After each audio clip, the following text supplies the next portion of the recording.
la Revolución de Energía, Pobreza y Cambio Climático. La maestra Lara Hirschhausen nos dará un mensaje. Hola, bienvenidos a todos, también en nombre de la Fundación Friedrich Ebert. Para las que no nos conocen, somos la fundación política más vieja de Alemania y tenemos la presidencia social y demócrata. Nos dedicamos a la educación política y al diálogo internacional, contamos con 100 oficinas en todo el mundo actualmente. Yo trabajo en la Ciudad de México para nuestro proyecto regional Transformación Social y Ecológica, y con este proyecto la Fundación en América Latina quiere acompañar y promover debates sobre nuevos enfoques de desarrollo. Y también discutir cuáles serían los cambios necesarios para transformar las modelos económicas hacia modelos más inclusivos y más ecológicos. Así acompañamos aquellos debates por medio de análisis, estudios y espacios de diálogo entre expertos, académicos, políticos y la sociedad civil. Y entre otros, nuestro trabajo se dedica al tema de cómo transformar las matrices energéticas de la región, ya que es indispensable transitar hacia fuentes de energías renovables para poder combatir el cambio climático. Sin embargo, dentro de este debate nosotros queremos en particular introducir la cuestión de una transición justa, que no solamente promueve la expansión de energías renovables, sino también toma en cuenta los aspectos sociales de dichos procesos y de una vez a aquellos que se encuentran socioeconómicamente marginados. Entonces, ¿por qué el tema de pobreza energética? Pues la energía sustenta el desarrollo humano. Es necesario para garantizar los elementos básicos: alimentación, agua, vivienda, salud y educación. En México, según el Banco Mundial, 99% de la población tiene acceso a la electricidad. Sin embargo, al mismo tiempo, casi un 40% de los hogares gastan más que 10% de sus ingresos para los servicios. Mientras que la desigualdad sí es ampliamente reconocida como una cuestión fundamental de la política de desarrollo del país, el debate todavía no ha creado el vínculo entre pobreza y energía. Sin duda, dentro de la conversación sobre energías renovables surgen muchas posibilidades de vincular aquellas transiciones con el desarrollo social y usar los recursos de manera sustentable y equitativa. Entonces, ahí es donde debemos comenzar, y eso sería la meta de nosotros de la Fundación: abrir y fortalecer el diálogo para poder introducir el asunto de la pobreza energética en la política de la región y los países. Me alegra mucho que tenemos una participación de expertos de distintas instituciones. Muchas gracias a todos los organizadores, muchas gracias a Rigoberto por la amable invitación y la colaboración, y nos deseo a todos los debates instructivos. Gracias.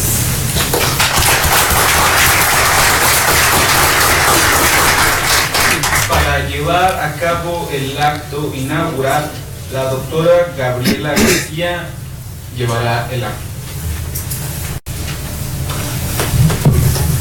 Bueno, muy buenos días, seré breve, no habrá muchas más palabras de inauguración. Para el Colegio de Sonora es un honor contar con su presencia, y a nombre de la Rectoría, de la doctora Gabriela Grijalva Monteverde, de la Dirección Académica del Colegio de Sonora, les damos la más cordial bienvenida y estamos de plácemes por ser el espacio en donde se pueda discutir temas emergentes de la trascendencia del que se tratará este día y esta jornada de 2 días en la institución. Entonces, para no extendernos mucho, nos ponemos de pie para hacer la inauguración. Antes que nada, quiero pedirles que sonrían a las cámaras, porque desde hace unos meses acá los eventos académicos del colegio se transmiten por Facebook, entonces no digan que no les avisamos. Y bueno, siendo las 10:50, 9:50, ¿sí? Siendo las 9:50 de la mañana, se declara formalmente inaugurado este primer coloquio internacional, pobreza energética y cambio climático en la región transfronteriza de México y Estados Unidos. Que la jornada sea muy productiva y mucha suerte.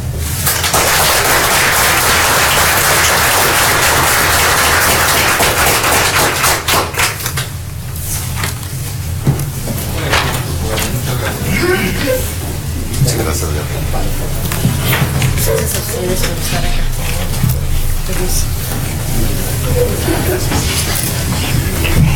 pasamos a... Pero no nos dejaron entrar al estacionar.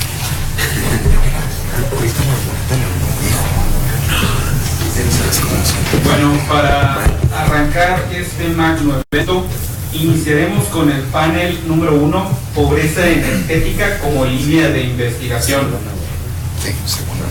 Le pedimos a los participantes del panel si pueden tomar sus lugares. Mira, si quieres, como moderadora. También les pedimos de favor usar el micrófono y tenerlo cerca, ya que como estamos transmitiendo en vivo, para que el público que está en línea pueda escucharlos claramente.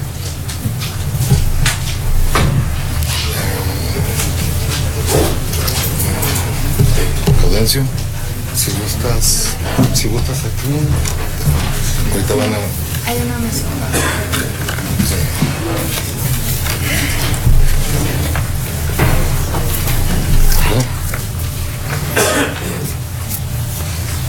Ahí está.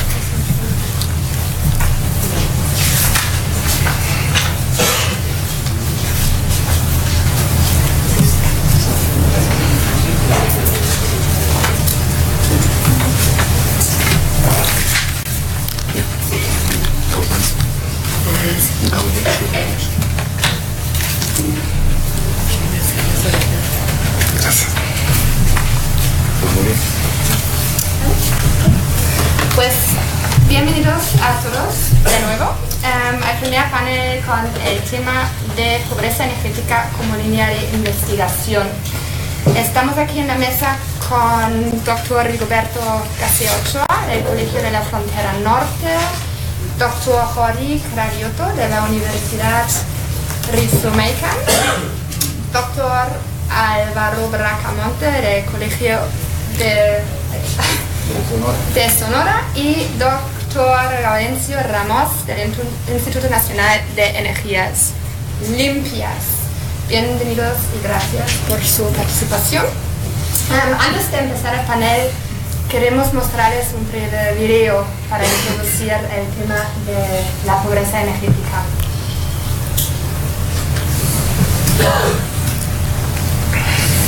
Presenta cuando las personas sufren la privación de los servicios de energía que ayudan a satisfacer las necesidades humanas básicas. Los servicios que brinda el consumo de energía son un factor fundamental para mejorar la calidad de vida de la población. Algunos de estos servicios de energía son la cocción de alimentos, iluminación y confort térmico de las viviendas, calentamiento de agua, refrigeración de alimentos, así como actividades de entretenimiento y educación. A nivel global, 1.600 millones de personas no tienen acceso a la electricidad y cerca de 3.000 millones de personas cocinan y calientan sus hogares con leña, madera o excrementos de animales. Ante esta realidad, la ONU reconoció explícitamente en la Agenda 2030 para el Desarrollo Sostenible el papel que desempeña el consumo de energía limpia y asequible para reducir la pobreza mundial. El objetivo 7 de esta agenda internacional es garantizar el acceso a una energía asequible, fiable, sostenible y moderna para todos. Ante este escenario global, el objetivo de este coloquio es analizar la definición, medición e impactos de la pobreza energética en la región transfronteriza de México y Estados Unidos. La relevancia científica de tener como referente especial este territorio es que es una de las regiones que sufrirá los mayores impactos relacionados con el cambio climático en el mundo. Se prevé que el incremento de la temperatura media anual y las alteraciones en los patrones de lluvias esperados producirán sequías, incremento en las enfermedades transmitidas por vectores, sobre todo enfermedades diarreicas, mayor número de incendios forestales y afectación en la biodiversidad. Este escenario puede afectar el acceso y uso de servicios de energía limpia y asequible, con lo cual se afectaría la calidad de vida y se incrementaría la pobreza de las personas que habitan esta región. Estudiar la pobreza energética en la región transfronteriza de Estados Unidos y México tiene importancia porque podemos aprovechar las oportunidades que pueden ofrecerse por energías renovables en ambos lados de la frontera. Y segundo, porque hay transacciones permanentes energéticas entre los dos lados de la frontera. Analizar la pobreza energética en la región transfronteriza de México y Estados Unidos adquiere relevancia científica, ya que nos permite conocer las diferencias norte-sur, es decir, las diferencias entre un país desarrollado como es Estados Unidos y un país en vías de desarrollo como es el caso de México, respecto a la derivación de los servicios de energía que tienen las familias, que tienen los hogares, lo cual está directamente relacionado con la calidad de vida y bienestar de la población y sobre todo con la pobreza. En la región transfronteriza norte de México hay una gran necesidad de entender la pobreza energética en términos de dos servicios energéticos: confort térmico y preservación de alimentos. Esto dado el clima extremo en la región, pero otros servicios energéticos también son de importancia y su caracterización en el contexto sociocultural local es imprescindible. ¿Cómo operacionalizar y medir la pobreza energética? Pobreza energética es la situación que viven las personas cuando sufren la derivación de los servicios de energía que están directamente relacionados con la satisfacción de necesidades humanas fundamentales. Esto implica que el consumo de energía limpia y asequible está directamente relacionado con la calidad de vida y el bienestar de la población, y sobre todo obviamente con la pobreza. La pobreza energética es un término que describe una condición de insatisfacción de necesidades humanas desde el punto de vista del consumo energético. Es el estatus en el que el miembro de un hogar está insatisfecho con los servicios energéticos como la cocción de alimentos, la regulación de temperatura, dado un consumo de energía determinado. ¿Cuáles son los principales impactos sociales derivados de la pobreza energética que, ante el entorno del cambio climático, afectan a la región transfronteriza de México y Estados Unidos? No es lo mismo cocinar los alimentos con gas natural o electricidad que con leña o carbón. Respirar el humo que se genera con la quema de este tipo de combustibles como la leña y el carbón incrementa la posibilidad de aparición de enfermedades pulmonares y respiratorias que incluso la muerte. En el caso de la región transfronteriza de México y Estados Unidos, nosotros sufrimos climas extremos, sobre todo en verano. Una familia, un hogar que vive en pobreza energética, desde mi punto de vista, es cuando precisamente no dispone de ese servicio de energía que tiene que ver con la ventilación al interior de las viviendas. ¿Por qué? Porque eso implica también o puede producir enfermedades de hipertermia e incluso la muerte. ¿Cuáles son las estrategias de política pública en materia de energía y cambio climático que, en caso de implementarse, pueden reducir los impactos sociales de la pobreza energética?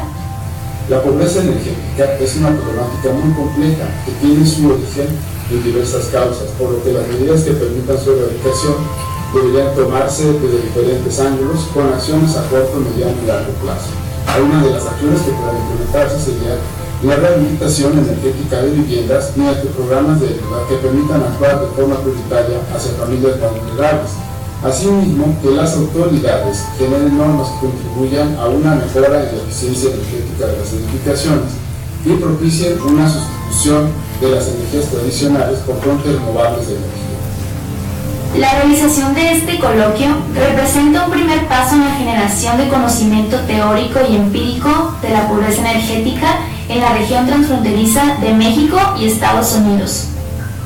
El análisis y discusión de este tema destaca la dimensión social presente, aunque muchas veces olvidada, en la relación entre energía y desarrollo sustentable, ya que está directamente relacionado con una serie de desafíos en materia de desarrollo social, derechos humanos y cambio climático.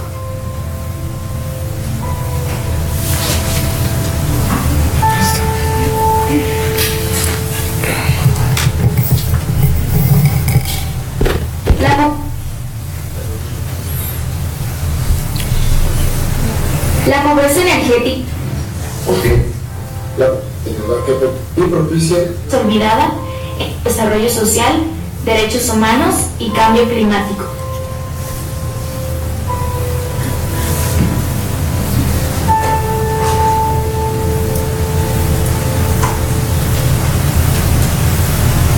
La pobreza energética. Se volvió a reproducir. Gracias.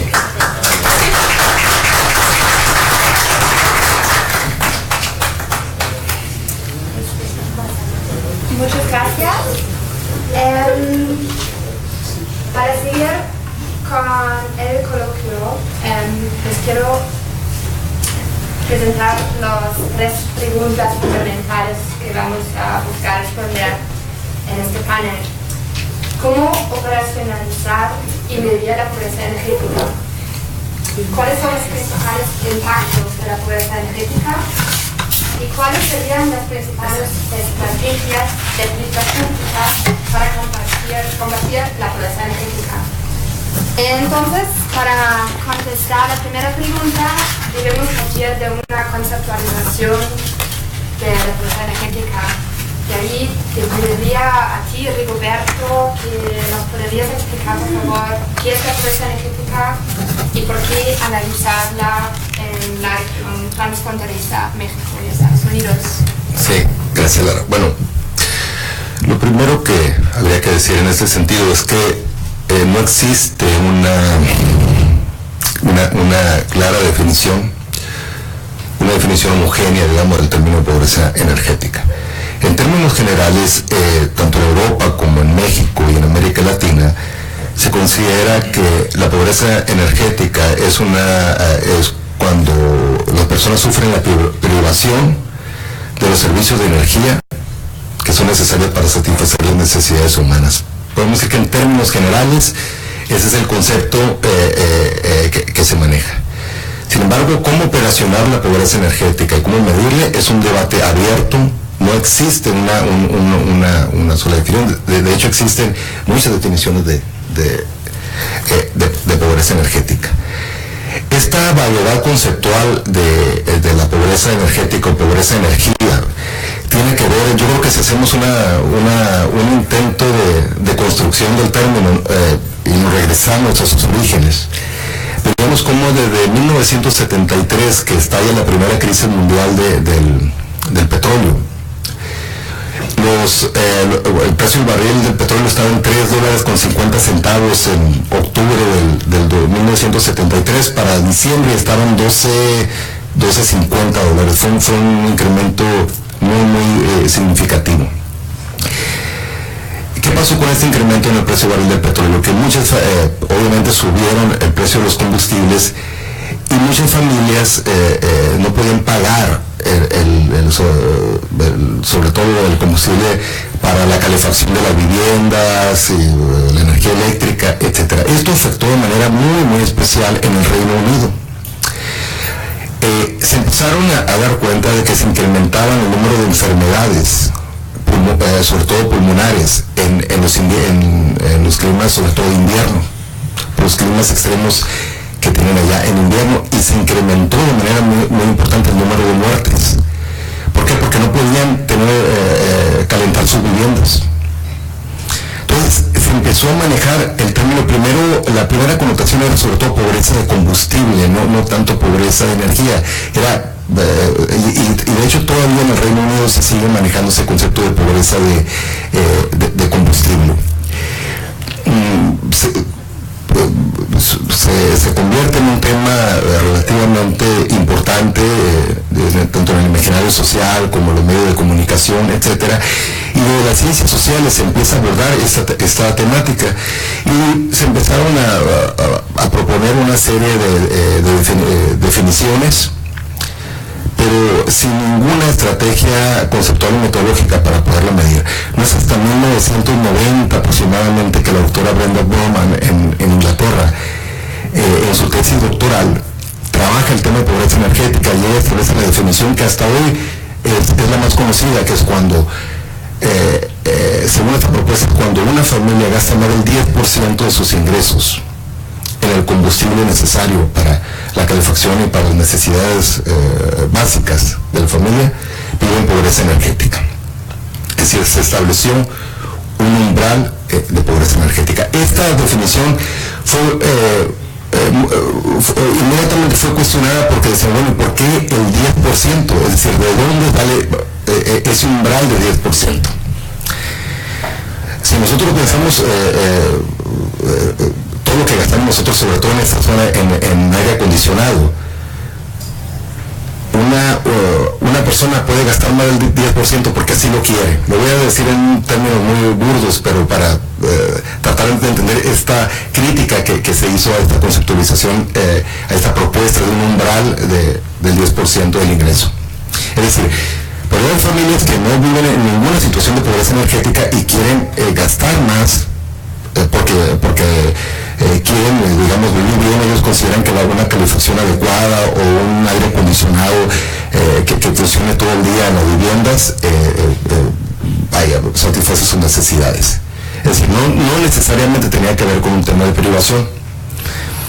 Este umbral del 10% en realidad surge, y yo creo que de ahí está esta variedad conceptual y metodológica del tema de pobreza energética, porque se adaptó el tema de pobreza en general, no de pobreza energética, el tema pobreza en general, se adaptaron estas propuestas. Primero estaba el enfoque de subsistencia en el estudio de la pobreza, que establece un umbral de ingreso, y se trasladó esa propuesta conceptual y metodológica al tema de pobreza energética. Después en el estudio de la pobreza surge la propuesta del enfoque consensual, sobre todo dirigida, propuesta por Peter Townsend, que es para muchos considerados el científico social más importante de Inglaterra en el siglo XX, un estudioso de la pobreza. Junto con otro, David Gordon, por ejemplo, es otro que junto con Peter Townsend desarrollaron este enfoque consensual. Entonces, Jonathan Healy de Irlanda adopta este enfoque consensual y aplica el enfoque consensual también de la pobreza energética o pobreza de combustible, como insisto, sobre todo que le llaman ahí en el Reino Unido. Yo creo que la pobreza es un tema muy complejo, multidimensional, mucho más complejo que el tema de pobreza energética. Desde mi perspectiva, ahí ha sido, es el origen, insisto, de esta variedad, de esta indefinición conceptual y metodológica. Cuando yo trabajo este tema en mi tesis doctoral, yo lo sitúo más el tema de la pobreza energética como una reacción al tema del desarrollo sustentable, que le da una prioridad al tema ambiental, que obviamente, insisto, es fundamental, pero deja relegado la dimensión social. Si nosotros vemos cualquier definición de desarrollo sustentable, habla de una visión integral entre lo económico, lo social y lo ambiental. Eso es lo que siempre se define. El problema es que cuando tratamos de ver esa supuesta integración, lo que tiene que ver con la privación de las necesidades, con aspectos sociales, con impactos en las personas, en referencia tanto a la pobreza como a la pobreza energética, quedaba relegado. Entonces, yo construí un índice de pobreza energética, fue la base de mi tesis de doctorado, muy enfocado a la parte que tiene que ver a esta visión, esta perspectiva de la satisfacción de necesidades básicas, que tienen que ver con una serie de necesidades que tienen que cumplir relacionadas con los servicios de energía y que obviamente está relacionado con las necesidades humanas. Me gustaría ver quisieran que ver en este gráfico. Ustedes pueden ver cómo el consumo de energía per cápita está vinculado de manera directa, especial, con el índice de desarrollo humano. Es decir, mientras a mayor índice de desarrollo humano, se requiere más energía para precisamente satisfacer esas necesidades. Sin embargo, me gustaría que pongan atención en el gráfico de la derecha. Vean cómo ahí están graficados alrededor de 147 países. El 99% del consumo de la electricidad, de la energía total que se consume en el mundo está reflejado en estos 147 países. Empieza casi como con una relación lineal entre los países más pobres y empieza a a subir el consumo de energía. Sin embargo, justo en el límite entre índice de desarrollo humano alto y muy alto, se dispara hay como un crecimiento exponencial. Pero vean cómo ya no hay una relación. Hay países con un índice de desarrollo humano muy alto, que ustedes pueden ver que tienen un consumo de energía per cápita, nada que ver con esos casos que sean, digamos, un consumo de energía per cápita mucho más alto. ¿Qué significa esto? Bueno, ya cuando los países desarrollados el consumo de energía se dispara de una manera muy significativa, porque los patrones de consumo son muy diferentes. Entra más ahí una dimensión que tiene más que ver con el lujo, con el disfrute, que con la satisfacción de necesidades mínimas. El problema aquí, teórico y conceptual, es, bueno, entonces, ¿cómo definimos qué es, cómo satisfacemos una necesidad humana fundamental? Y ese es, insisto, creo que es el punto central de esta indefinición del tema de pobreza energética. No podemos comparar, insisto, para tener una idea, en Estados Unidos el consumo de energía per cápita es 5 veces mayor que el de México. 5 veces mayor. Y emiten 6 veces más emisiones de gases de efecto invernadero procedentes de la producción y consumo de energía que en México.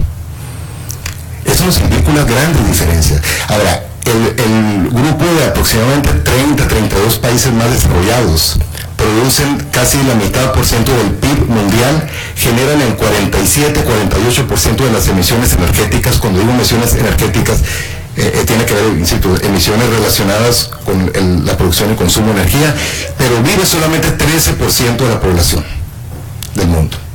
Ahí está esa gran diferencia. Entonces yo creo que la pobreza energética tenemos que situarla precisamente en ese sentido. Es decir, podemos entrar en un debate interminable de cuánto sería un consumo mínimamente adecuado. Ahí creo que no llegaríamos a ningún acuerdo. Pero como le dice Amartya Sen, a Amartya Sen me gusta mucho su perspectiva, este economista y filósofo, porque Amartya Sen dice que generalmente cuando hablamos de justicia social, tenemos esta visión rawlsiana de la justicia social que tiene que ver con pensar, casi es una visión, digamos, metafísica de qué es la justicia y se busca por instituciones perfectas. Amartya Sen dice, dejemos esa visión y concentrémonos, independientemente de lo que nosotros pensemos que es algo justo o una institución justa. La realidad es que en el mundo existe una pobreza tremenda. Ya vimos que hay 3.000 millones de personas en el mundo que usan leña y carbón como combustible para cocinar. En México, a pesar de que el 99% de los hogares mexicanos tienen acceso a la electricidad, hay 5 millones de hogares que usan leña y carbón como combustible para cocinar. Entonces la visión de Sen, a ver, quizá dejémonos tanto de esta discusión, insisto, casi metafísica, casi religiosa, normativa, de esto es lo justo, y concentrémonos en estos casos de extrema pobreza. Ahí es donde a mí me gusta situar el tema de la pobreza energética. Ya en mi siguiente intervención hablaré un poquito más de lo que tiene que ver de los datos concretos en el caso de México, pero aquí la pregunta clave es, bueno, ¿cuáles son los servicios de energía? Bueno, tenemos cocción de alimentos, iluminación, etcétera, pero ¿cómo determinamos que se cumplen o que esos servicios de energía realmente satisfacen las necesidades humanas? Esa creo que es la pregunta clave. Muchas gracias, Rigoberto. Hoy, como Rigoberto acabó de tocar el tema de servicios de energía, dos preguntas para ti son: ¿qué son los servicios de energía y cuáles son los principales servicios de energía aquí en México y en la región transfronteriza con los Estados Unidos?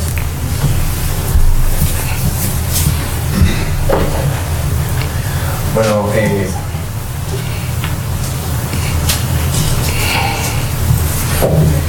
En principio, muchas gracias, Rigoberto, por la invitación. Yo vengo de Japón, de la Universidad de Ritsumeikan, y estoy muy contento de estar aquí hablando un poco de servicios energéticos y aprendiendo cómo vincular productos energéticos con servicios energéticos.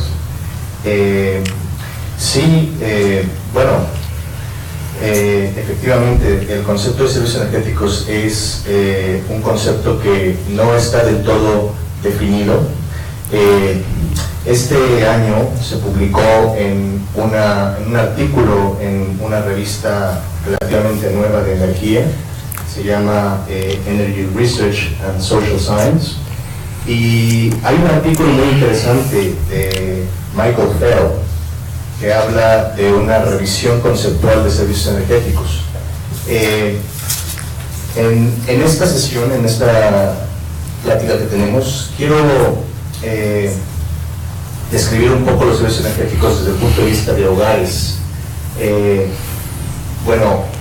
Para empezar, creo que en esa diapositiva que vemos ahí hay un diagrama un poco simplista, pero quizá ilustrativo de cómo es que la energía pasa desde el punto de provisión de energía primaria por energía secundaria. Aquí lo pueden ver, pues, energía primaria, secundaria, y luego viene a una parte que es el uso en hogares, que comprende no solo los usos finales de energía, que de alguna manera es un término un poco más conocido en la literatura, usos finales de energía, donde se aplican en lo que estamos hablando ahorita, cocción de alimentos, diferentes dimensiones, diferentes aplicaciones en el hogar. Una vez que la energía se aplica en esas aplicaciones, pasa a ser, junto con otros elementos, algo que podemos conocer o podemos conceptualizar como servicios energéticos. Si se fijan en esa gráfica, hay una parte en la izquierda donde hay elementos que no son relacionados con energía, como por ejemplo las características del hogar o el equipamiento del hogar, la tecnología que tenemos en el hogar, los diferentes electrodomésticos que hay en el hogar, y en ese sentido hay un debate si los servicios energéticos incluyen también estas dimensiones que no son medibles en términos de energía. Entonces, a mí me gusta pensar que los servicios energéticos son unas dimensiones que no solamente incluyen la energía, pero también incluyen elementos que son cargadores de energía, digamos, electrodomésticos, o aspectos que no son medibles en términos de unidades físicas o económicas. Entonces, los servicios energéticos que vemos ahí en esa gráfica, por ejemplo, confort térmico, cocción de alimentos, transporte, comunicaciones, entretenimiento, muchas dimensiones humanas las podemos medir en unidades que sean más de satisfacción. Y en ese sentido, entonces, podríamos incluir elementos que no son necesariamente relacionados con el consumo directo de energía y evaluar qué tanta relevancia tienen para esa dimensión. Más arriba de los servicios energéticos tenemos bienestar humano, que como Rigo había mencionado, pues hay bienestar humano objetivo, como el índice de desarrollo humano, y hay bienestar humano subjetivo, como una escala Likert, donde podemos saber si alguien está satisfecho con su vida, y bienestar económico. Hay muchas dimensiones. En este sentido hay muchas líneas de investigación para los servicios energéticos. Hay otra diapositiva aquí que tengo donde describo un poco o trato de definir servicios energéticos, y creo que esa definición que está ahí es la más útil. Yo pienso que son aplicaciones de los usos finales de energía en hogares que comprenden múltiples elementos y representan beneficios para el bienestar humano. En este sentido, pues son componentes del bienestar humano, si se utilizan en una escala que es de satisfacción. Y pues en la literatura hasta ahora generalmente han sido confundidos con los usos finales de energía, que son medidos en unidades físicas o económicas. Bueno, y pues para satisfacer esos servicios energéticos hay también una componente contextual, donde pues no es lo mismo que analicemos cuál es el uso o cuál es el significado del uso de la leña en Chiapas al significado del uso de la leña en India o en la Ciudad de México. Entonces hay también un contexto de tradiciones, de cultura, de creencia, que determina cuál es el servicio energético, cómo se utiliza los elementos para poder satisfacer ese servicio energético. Bueno, y relacionados con eso, en la literatura existe una teoría o una definición de marco teórico de cómo es que los servicios energéticos cambian dependiendo del ingreso. Y hay un estudio que se hizo en el 2011, si no estoy mal, creo que no se puede ver la referencia ahí, pero es de un investigador que se llama Benjamin Sobaku.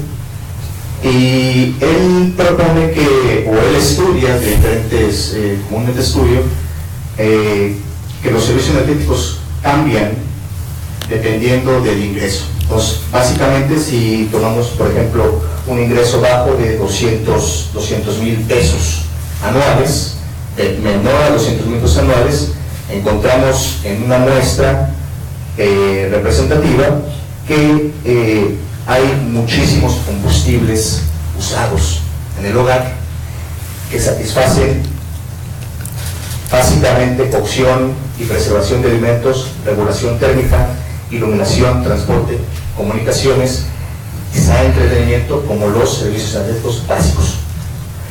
Conforme el ingreso se incrementa, hay menor cantidad de combustibles utilizados y mayor cantidad de servicios energéticos.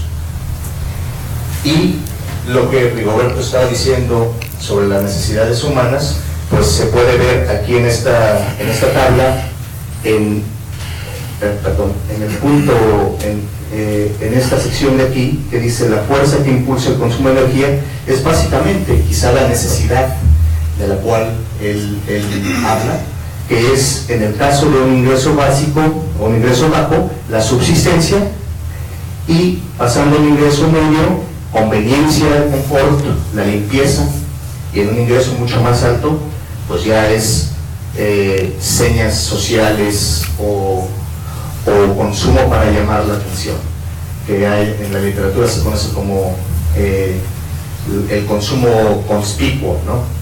Entonces, pues cada uno de esos, si lo vemos desde un punto de vista del ingreso económico, pues hay diferencias, y también podría haber diferencias en cuanto al servicio energético, que tan relevante es, porque es una medición del hogar, del consumo del hogar, que tan relevante es para el bienestar humano subjetivo.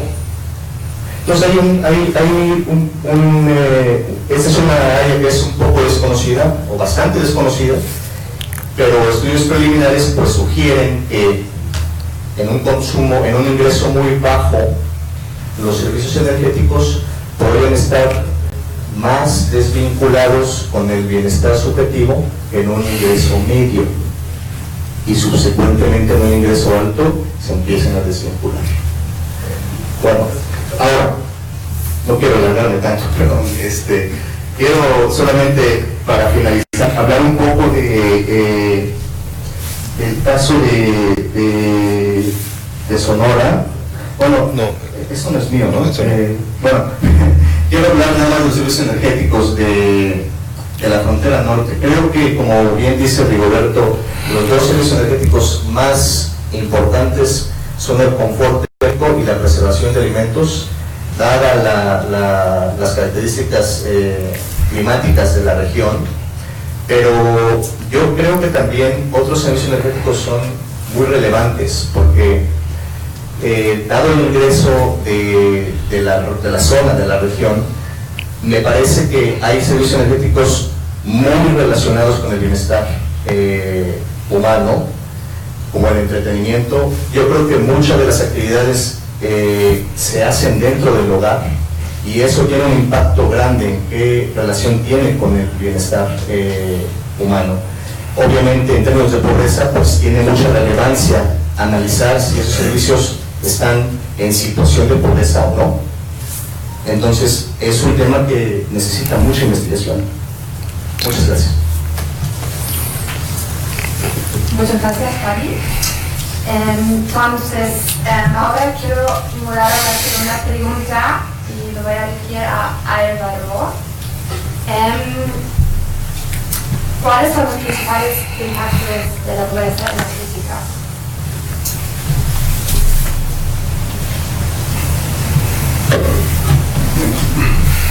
Gracias, Lara. A mí me parece que el debate conceptual en torno a los servicios energéticos o a la pobreza energética pues es muy rica, es muy fecunda y representa desde luego una línea de investigación que tiene grandes posibilidades, esencialmente porque quizá de la agenda política, de la agenda de la política pública, la pobreza sigue siendo un factor determinante que influye o que le da una característica y una naturaleza a la estrategia de política social. No es un secreto que conforme pasan los años y conforme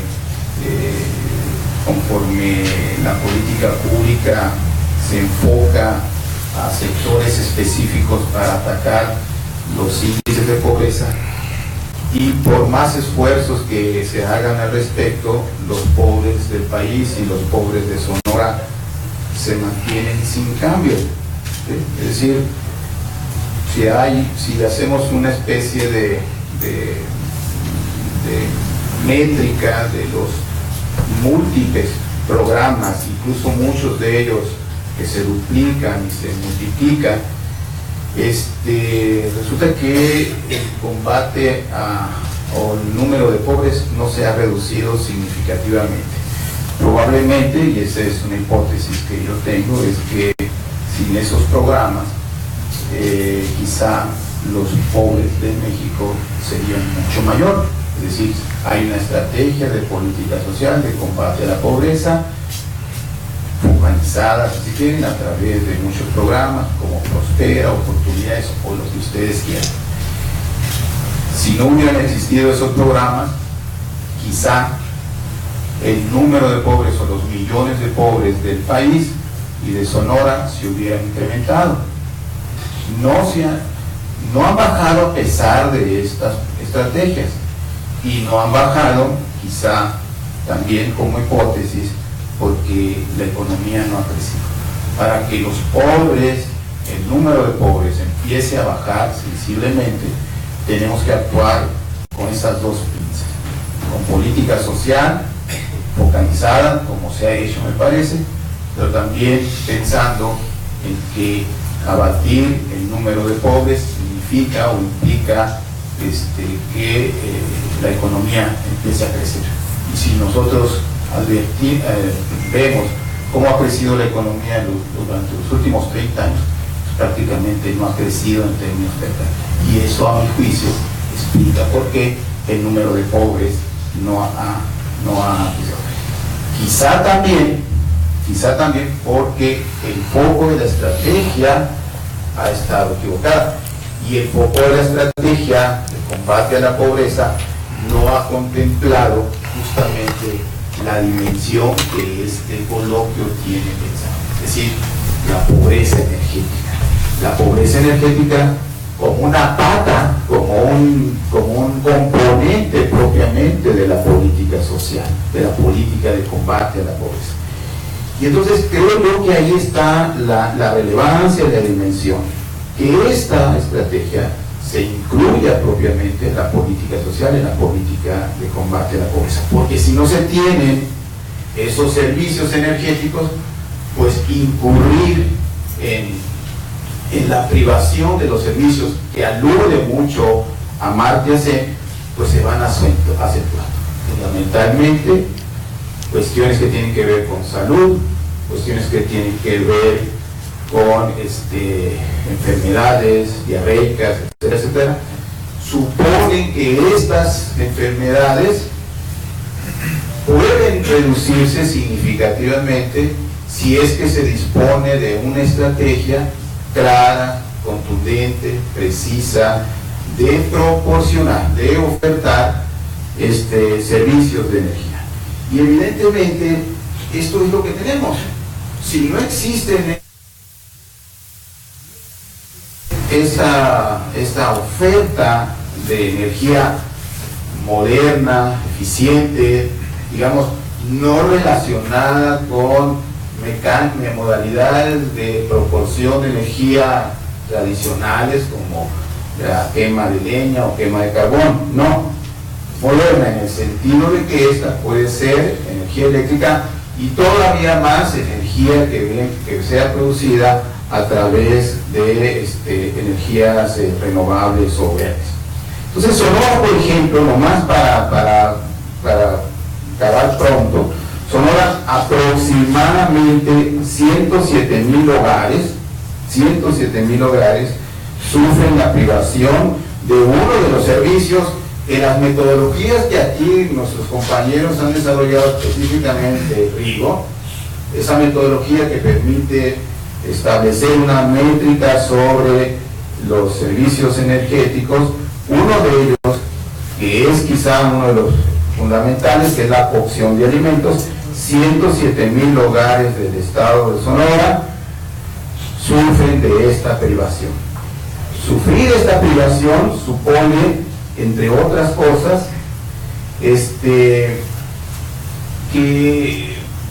que la preparación de alimentos no se haga con los estándares de calidad que se requieren, y eso, por supuesto, pues va mermando la calidad de vida de los sonorenses. ¿La que sigue?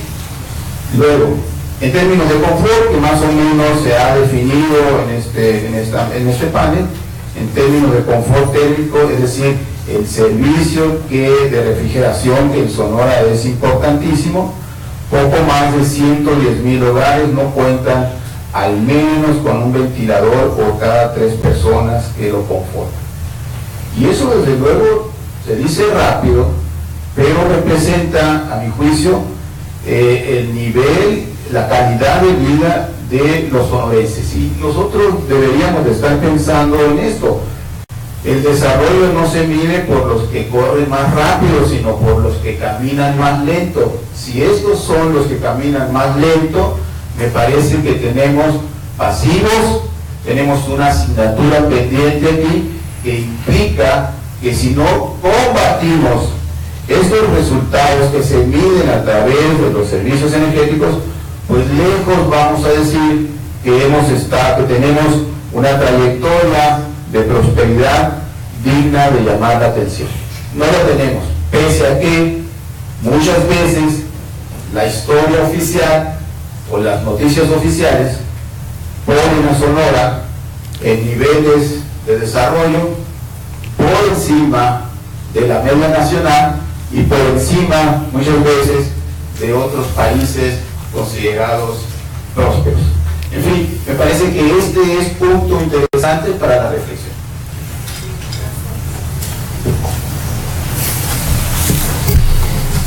Muchas gracias, Álvaro.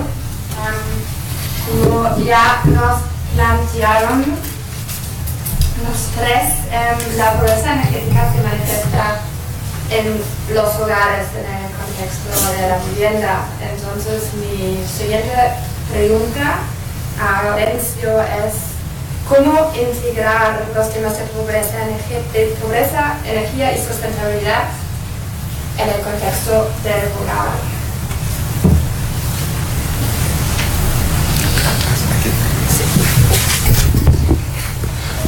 Ya. Bien, lo que trato yo de plantear aquí para el análisis, bueno, el problema lo tenemos de muy diversas formas, pero valdría la pena analizarlo, ¿cómo logramos una vivienda sustentable? O sea, que si la cocción, que si esto y todo, vamos a plantearlo y ver cómo lo vamos a resolver o cómo lo podemos resolver. Entonces, si vemos en esta figura que se está mostrando, tenemos 4 elementos que considero son básicos. El primero es edificación digna. No sé qué adjetivo usar, pero pues le puse digno, porque pues no es mi casa nueva, ¿no?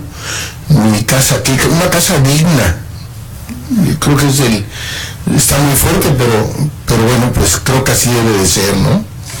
Digamos que el gobierno da casas nuevas, ¿no? Pero no son dignas. Un elemento clave es el agua. Discutimos la energía, no me salgo del tema, pero el futuro, el problema es el agua. No quiero entrar en detalles, pero es lo que viene después. Entonces, también en una vivienda tenemos que tener electricidad de calidad.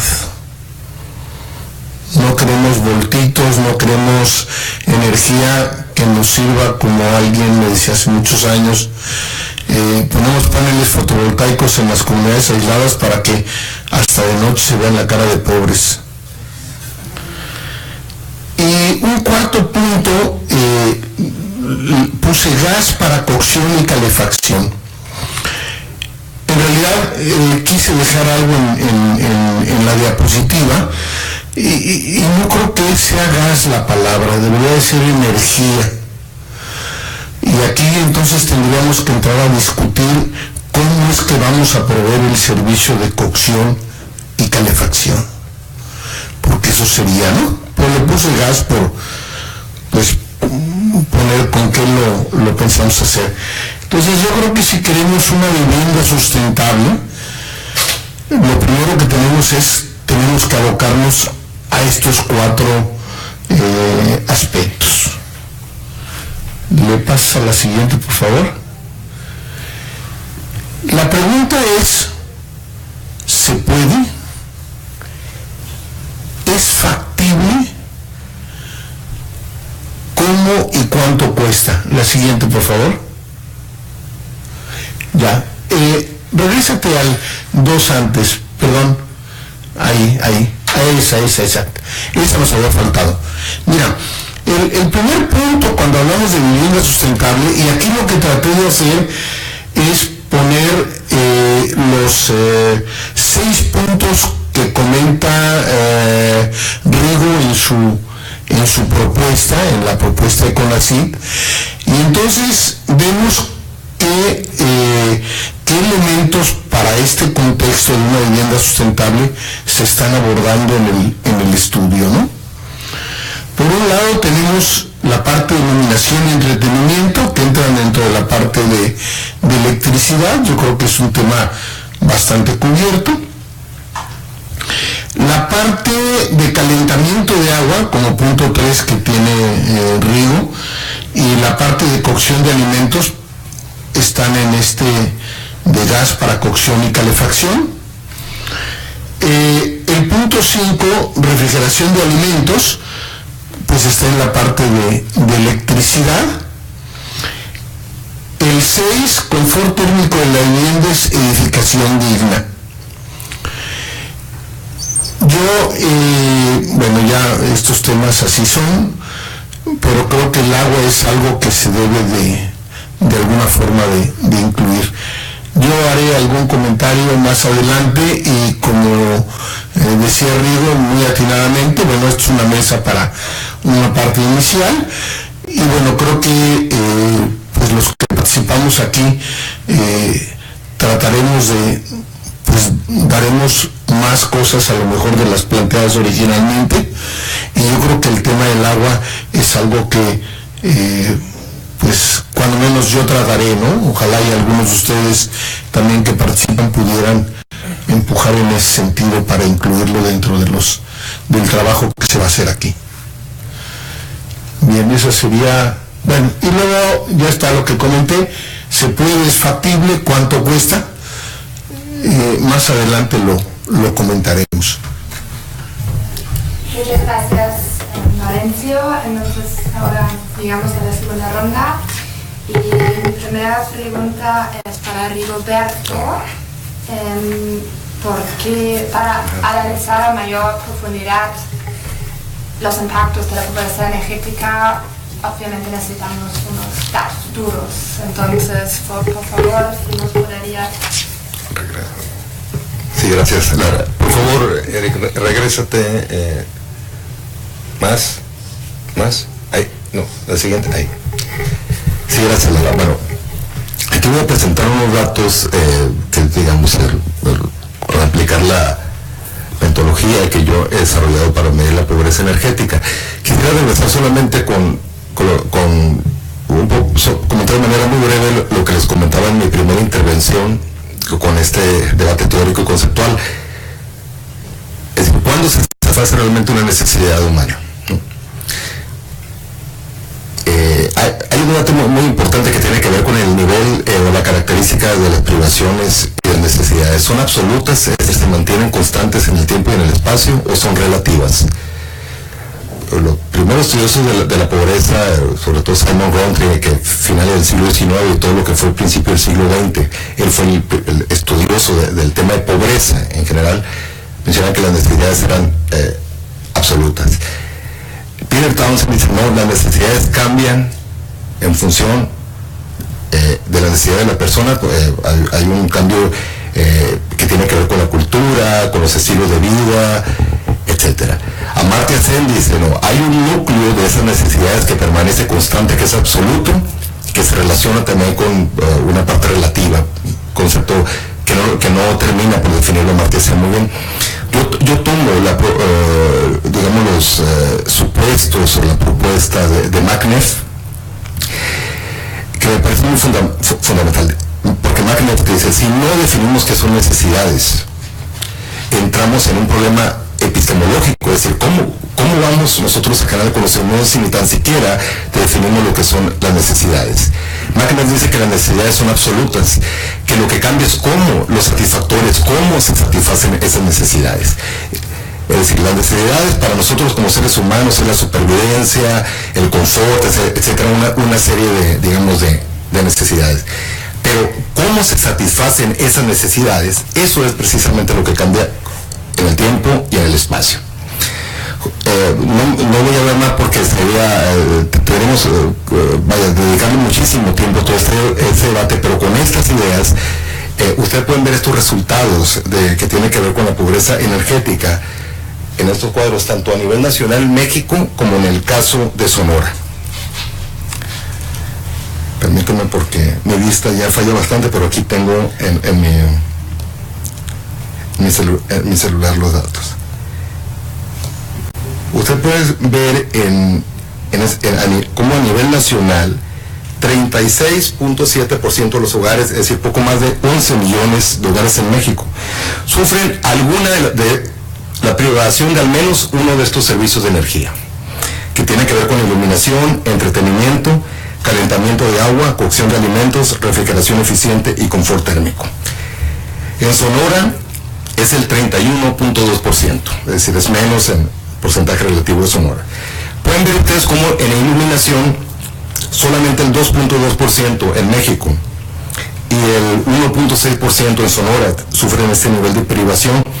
Quiero decirles que el indicador para lo que tiene que ver con la iluminación es un indicador muy minimalista realmente, porque en México no tenemos información del tipo, es decir, ya tenemos información si es un foco incandescente o lámpara fluorescente ahorradora de energía. Lo que no sabemos es la potencia de esas lámparas y si se cumple con un nivel de iluminación mínimo, tanto en los diferentes, cuartos de una vivienda. Entonces yo tomé un indicador que simplemente tener al menos un foco, una lámpara por cuarto en la vivienda. Desgraciadamente, insisto, tenemos que trabajar con la información que manejamos. Me voy a pasar al tema de cocción de alimentos, porque ya lo mencionó Álvaro, lo mencionó también Gaudencio, como el tema de cocción de alimentos es uno de los, digamos, servicios de energía más importantes, obviamente, para satisfacer la necesidad humana de supervivencia. En México, 21.1% de los hogares sufren de esta privación, mientras que en Sonora solo el 13.2%. Quiero aclarar aquí que esta metodología no es decir, son los que utilizan leña o carbón porque no pueden utilizar otro combustible. Muchos de nosotros utilizamos leña para nuestras comidas, no sabe igual las tortillas, la carne asada si no la hacemos con leña. Sí, ¿verdad? Es decir, si la hacemos con gas no sabe igual, pero eso es muy diferente a que una familia, es decir, use la leña o carbón porque no puede utilizar otro tipo de combustible. Entonces, estos datos que ustedes ven aquí corresponden precisamente a esas familias, a esos hogares, perdón, de que no pueden utilizar otro tipo de combustible. Y en el caso de confort térmico, que es, fíjense, yo propuse un ventilador por cada 3 habitantes en una vivienda, obviamente que tengan otro tipo de ventilación como aire acondicionado o aerocooler.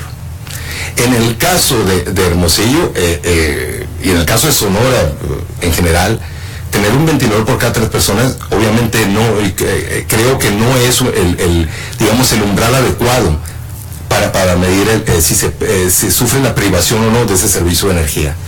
Pero vaya, yo lo propuse ese porque insisto, con la información con la que contamos, pero aquí se expresa de manera muy especial. Vean toda la gran cantidad, 33% a nivel nacional, y es 33% de los hogares localizados en climas cálidos. Es decir, aquí no contabilizamos, por ejemplo, los hogares en la Ciudad de México, en ciertas partes de Hidalgo, es decir, solamente es el 33%, que son 3.841.000 hogares que están en lugares en climas cálidos, mientras que en Sonora es el 13.6%, que equivale a 110.145 hogares. Esto nos habla también, como decía, hablaros de un problema serio que están viviendo cierto número de hogares, tanto a nivel nacional como en este caso a nivel Sonora. Parte de los resultados a los que nos queremos dirigir en este coloquio tiene que ver el análisis en todos los lugares de estados de la frontera norte de México y también en los estados de la frontera sur de Estados Unidos, todos los que conforman, digamos, la región transfronteriza. Hacia ahí van a ir dirigidos precisamente nuestros esfuerzos. Por lo pronto tenemos estos datos. Sin embargo, yo creo que siguiendo con lo que nos comentaba este día de martes en mi primera intervención, por lo menos en lo que respecta a mis intereses académicos, creo que ya, más que proponer un índice sintético global de pobreza energética, lo más importante para mí es caracterizar a los hogares de acuerdo al nivel de privación de esos servicios de energía. Yo realicé un análisis clúster, un análisis de conglomerados, precisamente para caracterizar esos hogares. Los resultados de este tipo de análisis nos arrojan, es decir, grupos de hogares con una alta homogeneidad interna, que son muy similares, y una heterogeneidad externa alta, es decir, que se parecen mucho los que pertenecen a cada grupo y que se diferencian lo más posible del otro grupo. Y ustedes pueden ver ahí, por ejemplo, el clúster, el grupo número 1, que es aproximadamente el 70.7% de los hogares en México. Es decir, mientras esos números que ustedes ven ahí, mientras se acerque más a cero, quiere decir que no sufre la privación. Entonces ustedes pueden ver, ese clúster es el que yo llamo de no pobreza en energía. Son los hogares que en general satisfacen, es decir, tienen todos los servicios de energía que yo considero como fundamentales. Y vean cómo en el clúster número 2 y en el clúster número 3, veamos primero el clúster número 2, vean cómo calentamiento de agua y lo que tiene que ver con el uso de leña, es decir, esa sería su característica principal. Es decir, es un... A ver, esto... Ahí lo pueden ver ustedes, mira, fíjense cómo .72, es decir, quiere decir que este clúster, que equivale a 2.170.000 hogares, casi 171.000 hogares, sufren de calentamiento de agua y de la cocción de alimentos. Aquí está. El clúster 3 por su parte sufre también de calentamiento de agua, pero vean cómo, el clúster número 2, el punto 77, tiene que ver con el refrigerador. Es decir, que no tienen refrigerador o que tienen un refrigerador muy antiguo, muy viejo e ineficiente, por lo tanto dedican una parte muy relevante de su ingreso en pagar la electricidad para ese refrigerador. Sin embargo, el clúster número 3, ustedes pueden ver cómo sufre lo que es, a ver, Álvaro, me voy a parar un poco aquí, es decir, lo que tiene que ver calentamiento de agua, el uso de leña y de una manera, digamos, a la mitad lo que tiene que ver con refrigerador. Perdón. Está prendido. Ahí está prendido. El clúster número 4, por su parte, que este clúster tiene una característica, aquí no lo presento, pero es el grupo de lugares eminentemente urbanos y que sufren la privación de un refrigerador eficiente. Es decir, o no tienen refrigerador o tienen un refrigerador del año 1994 para atrás, o más viejo. Es decir, refrigeradores completamente ineficientes. Y el clúster número 5 también sufre lo que tiene que ver con, el clúster número 5 tiene que ver con un grupo de hogares, yo digamos, de extrema pobreza, porque son hogares eminentemente rurales, pero que sufren la privación casi, digamos, exclusiva de la cocción de alimentos. Es decir, que usan leña o carbón como combustible para cocinar. Al dividir así los hogares, creo que el diseño de política pública, que es un tema que veremos también en el transcurso de este coloquio, puede estar, gracias Idalia, puede estar más focalizado, es decir, más dirigido de acuerdo a esas necesidades, porque generalmente la política pública en México se maneja como de una manera homogénea, es decir, es un determinado tema, pero al conocer esas características de los hogares, es decir, de acuerdo a este nivel de privaciones, creo que podemos atacar la pobreza energética de una manera mejor, con resultados, digamos, más mejores o más óptimos. Entonces, creo que por ahí es una línea también importante que, independientemente de este debate teórico, conceptual, incluso filosófico, que tiene que ver con las necesidades, vemos que hay una cantidad muy importante de lugares en México que están viviendo la privación de servicios de energía fundamentales para satisfacer sus necesidades humanas básicas. ¿Cómo atacar, cómo vencer ese nivel de pobreza energética? Bueno, mi propuesta es, en ese sentido, es segmentar a los hogares de acuerdo a esas necesidades, y un siguiente paso sería, bueno, ¿dónde están esos hogares? Es decir, añadir la dimensión espacial y territorial para que esa política pública encaminada a combatir la pobreza energética tenga mejores resultados. Muchas gracias, Rigoberto. Entonces, para llegar a la última pregunta y ya ver cómo es el asunto de las políticas públicas, quiero preguntar a Jorge si nos podrías decir cuáles serían las principales estrategias de política pública para combatir la pobreza energética. Gracias, Clara.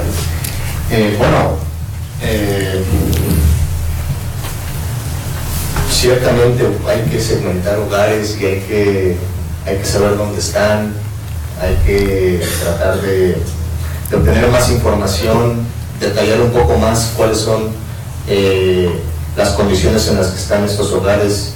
Efectivamente hay que ver si la medición también requiere de mayor detalle.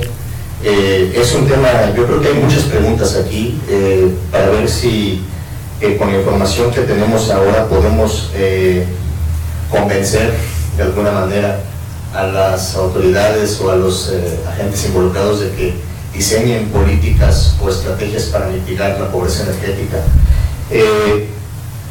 Una vez que tengamos,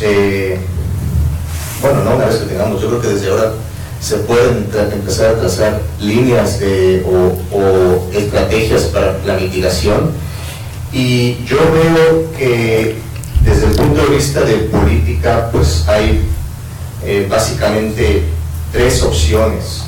Yo creo que hay una forma de incentivar de alguna manera el que se pueda obtener un electrodoméstico más nuevo, que se pueda hacer cambios en lo que se hablaba hace algunos minutos de la vivienda digna, que no sea tan indigna, y que tengamos un poco más digamos, de infraestructura que permita que no haya pobreza energética. Entonces, hay una forma de incentivarlo. No es muy claro si es por vías económicas, si es por vías fiscales. Hay muchas opciones. También hay programas sociales que pueden traer agentes que no son directamente gubernamentales. Pueden haber ONGs, pueden haber industrias, pueden haber digamos, agentes que no están directamente relacionados con la política, pero que el gobierno pueda crear un programa social que los involucre.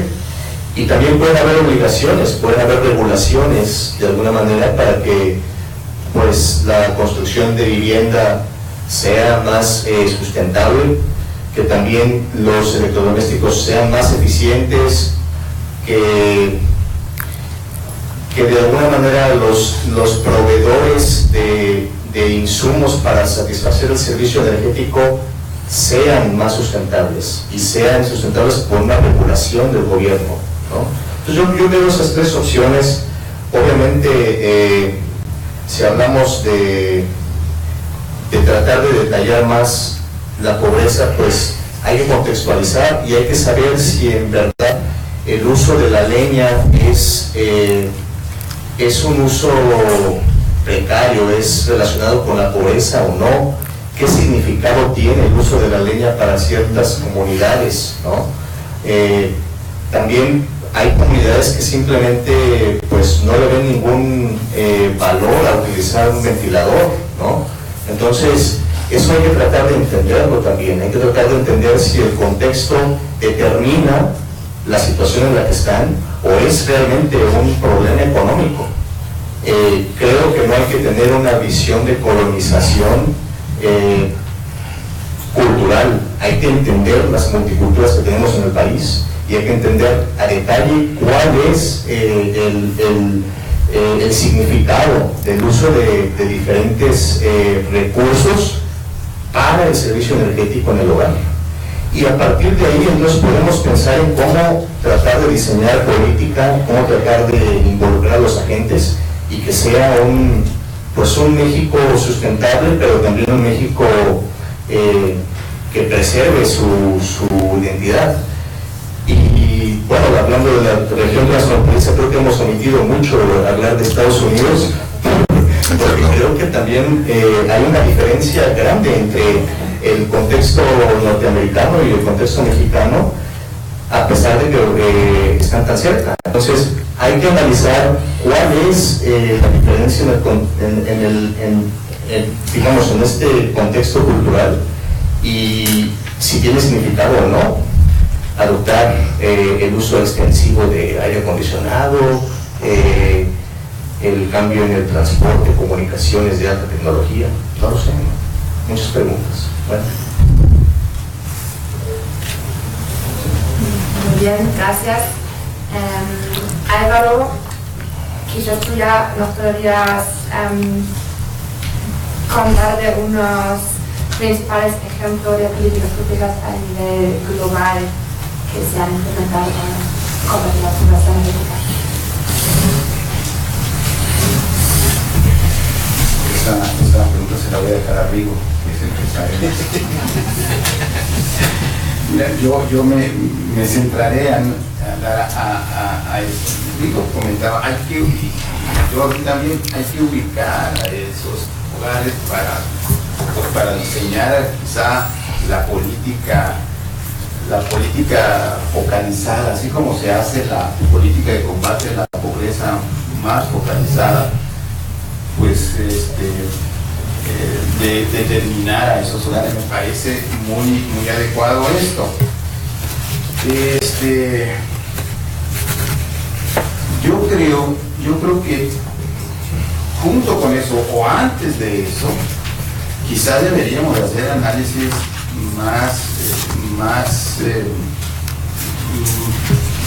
más espacial, como de alguna forma lo refería Rigo.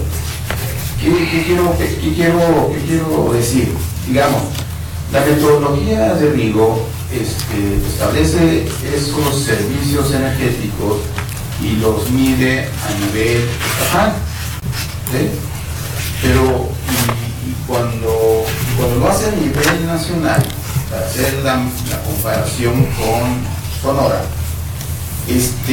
resulta que elimina también a Pachuca y a la Ciudad de México y otras. Bueno, pero en Sonora también podríamos tener ese mismo sesgo. No es lo mismo, digamos, en términos de privación de servicios energéticos, lo que ocurre en la tórrida capital sonorense a lo que ocurre, digamos, en Yécora o lo que ocurre, digamos, en Cananea. Entonces, hay que hacer ese trabajo más fino para derivar ahora sí una política pública de intervención para focalizar a los hogares y quizá que sea muy complicado focalizar a esos espacios que tienen esas, digamos, condiciones similares, ¿sí? Y eso me lleva a mí, yo ya estoy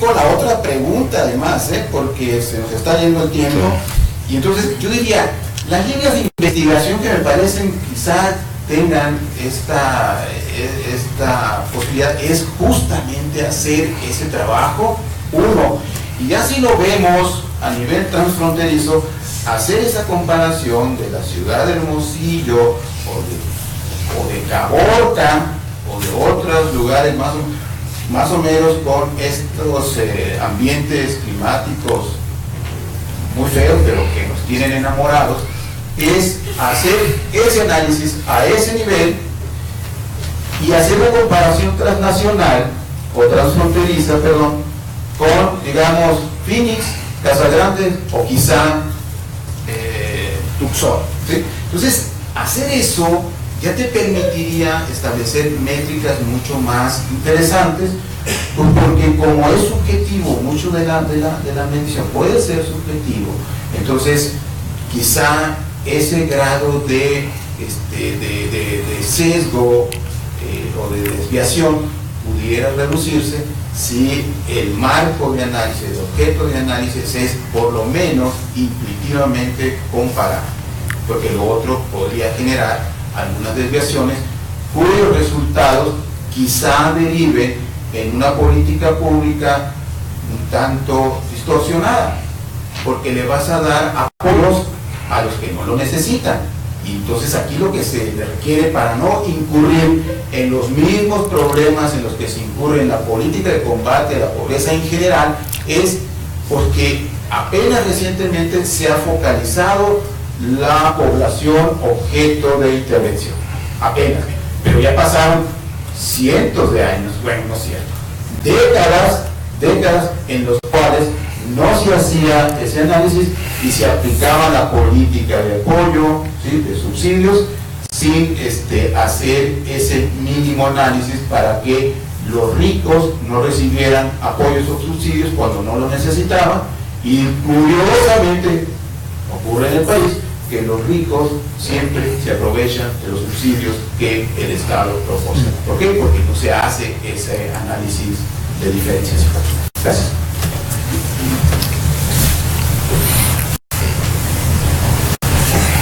Muchas gracias. Garencio. Muchas veces cuando hablamos de políticas para eficiencia energética y energías renovables, el argumento contra dichas políticas son los altos costos iniciales. Pues ya los comentaste en tu primera intervención que sí es factible económicamente aplicar este tipo de políticas. Entonces, mis últimas dos preguntas para ti son: ¿cuál sería la estrategia de política pública para que la mayoría de los mexicanos tengan una vivienda realmente sustentable y cuenten con los principales servicios de energía. Y si existe en los Estados Unidos alguna política con estas características. ¿Le pasas a la siguiente? Si tenemos una más. No, más.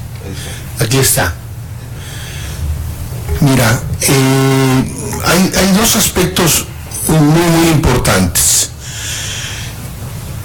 Aquí en esta diapositiva lo que estamos viendo es los 4 elementos que comentaba yo de una vivienda sustentable: electricidad, gas, agua y aislamiento. Muy concreto. Una vivienda, no estoy pensando podemos pensar en una vivienda que ya exista, pero vamos a ponerle costos, ahí lo van a ver. Si ustedes ponen un sistema fotovoltaico, con lo cual obtendrían electricidad, requieren 1.5 kilowatts pico, les da 200 kilowatt-hora por mes. No estoy ahorita considerando el aire acondicionado, porque eso es aparte. Si tenemos una casa perfectamente aislada, pues no lo requerimos. Estoy hablando de una casa con clima templado. Perdón que haga ese comparativo. Entonces, con eso podríamos tener un sistema y nos costaría más o menos $4,500 ponerlo. A precio de mercado estoy hablando. En el gas, si ponemos calentadores solares, el problema está resuelto y el costo va entre 7,500 y 14,000 pesos. Si queremos un sistema de respaldo, podemos con un calentador que cuesta 3,000. En agua existen sistemas que nos permiten almacenar el agua. Esto no se comenta mucho, pero déjenme decirles esto. Aquí en el norte del país es una condición particular. Vamos a lugares donde más llueve, hacia el centro del país. Ahí tenemos 6 meses que llueve y 6 meses que no llueve. O sea que si tenemos 6 meses que llueve, pues quiere decir que son 6 meses que no requeriríamos agua si tomamos el agua de la lluvia. Para esos 6 meses que no llueve, ¿qué les parece si lo que hacemos es consumimos nada más la mitad de agua? Quiere decir que al final del día requerimos nada más 3 meses de almacenamiento de agua, que si entramos a los detalles es muy fácil tenerlo. Ya está, no entramos en más detalles. Entonces, con un sistema que tengamos como el que comentamos ahí, alrededor de 15-20,000 pesos, podemos tener agua todo el año. Y en aislamiento, si aislamos una vivienda, estamos hablando entre 20 y 30,000 pesos. Es decir, que con menos de 100,000 pesos podríamos tener casas que, digamos, no requieren estar interconectadas a la red o a un sistema. Siempre el respaldo es importante, pero quiere decir que el problema estaría resuelto. Quiere decir que existe la tecnología para poderlo hacer. Y ahora sí, el otro problema, ¿existe la voluntad política? Yo creo que no. Bueno, cuando menos no lo hemos visto. No quisiera entrar en más detalles, pero no existe. Es fácil, es increíble, es patético. Para terminar, déjenme contarles algo. No estoy hablando de que el gobierno invierta todo. Fíjense qué interesante. Cuando hablamos de sustentabilidad, hacemos un diagnóstico y decimos, requieres 100,000 pesos, o lo que sea, no importa, 100. Y entonces, hijo, necesito 100, y entonces habría que preguntarle, oye, ¿por qué no planeamos, hacemos primero A, luego B, luego C? Si hacemos A, ¿cuánto cuesta? 20. Bueno, pues empecemos por A y vayamos tomando las utilidades. Yo les puedo decir que estos 100,000 pesos, si el gobierno pone y es la falta de planeación, la falta de política. Yo creo que el problema es que se entiende el problema. Y eso, no hay un planteamiento, no se entiende lo que se quiere hacer. No lo saben, no lo entienden, y ese es en realidad el problema. Gracias por las palabras. Para concluir, estamos ahora en la última ronda y yo quiero hacer la misma pregunta a todos los panelistas y les pido que me contesten en la manera de conclusión y así hagan sus comentarios finales. Entonces la pregunta es, ¿cuáles son las perspectivas de la pobreza energética como línea de investigación en México y la región transfronteriza de Estados Unidos? Sí, gracias. Bueno, creo que vamos a ser muy breve. Yo creo que las perspectivas, como ustedes están viendo, hay muchas preguntas que se están surgiendo o surgen en torno al tema de pobreza energética. Yo creo que conceptual, teórica y metodológicamente hay muchas cosas que se tienen todavía que mejorar. Yo les mencionaba unos puntos muy importantes, el elemento cultural, por supuesto.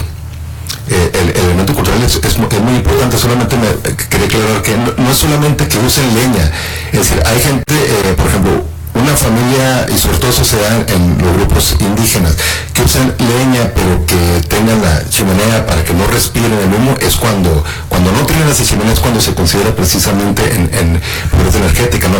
Porque precisamente hay que tomar en cuenta ese elemento cultural. Sin embargo, cuando cruzamos esa variable con el grupo indígena, ya sea que hable una lengua indígena o que se considere esa como una indígena, porque esa variable la tenemos en la manera de INEGI, en la encuesta nacional de ingreso y gasto de los hogares, así como en el módulo de condiciones socioeconómicas. La diferencia ya cuantitativa a nivel tanto estatal o nacional es mínima. Digamos que no importa nada, pero estoy completamente de acuerdo. Hay que tomar en cuenta todos esos elementos para poder analizar en profundidad la pobreza energética. Otro tema que no lo comenté aquí, creemos que la pobreza energía o la pobreza energética solamente está relacionada en el ámbito rural. La mayor parte de la población, la gran mayoría de la población que vive en pobreza energía en México vive en el ámbito urbano. Esta es una realidad. Y vaya, yo creo que en Europa Lara pregunta por perspectivas. En Europa está surgiendo un movimiento muy interesante sobre democracia energética, que es energía para todos, que precisamente es como un movimiento contestatario al modelo de desarrollo actual, al sistema capitalista, pues que conocemos en la actualidad, en el sentido de pensar patrones o visiones de desarrollo alternativas a la visión occidental. Es decir, y hay, filosofía política que se ha desarrollado muy interesante, por ejemplo, Enrique Dussel aquí en México, Roberto Espósito en Italia, de cómo debemos pensar quizá en otras estrategias de desarrollo que tienen que ver, dejar, insisto, esa visión occidental individualista y pensar más en un ámbito de cooperación, que aplicada esa misma término de energía, creo que sería fundamental para mí. Creo que esa es una área muy importante, teórica, filosófica y conceptual que podríamos aplicar. Más, obviamente, todo lo que han aquí mencionado mis compañeros. Entonces, mejor aquí les cerramos porque creo que ya se nos está acabando el tiempo. Entonces pasamos con... Muchas gracias. Sí, quiero recalcar primero que, bueno, el tema, y en particular desde el punto de vista de México, de ciertas regiones de la región fronteriza con Estados Unidos, es un análisis pionero. No hay mucha información. Así que hay que realmente atribuirle o darle un gran mérito a la gente que está empezando a entender cómo poder medir la pobreza energética y cómo vincularla con aspectos que están fuera de las métricas normales, ¿no? Y buscar formas alternativas de medir. Con respecto a la investigación, tengo una diapositiva por ahí. Por favor, Erika, a ver si me la puedes encontrar.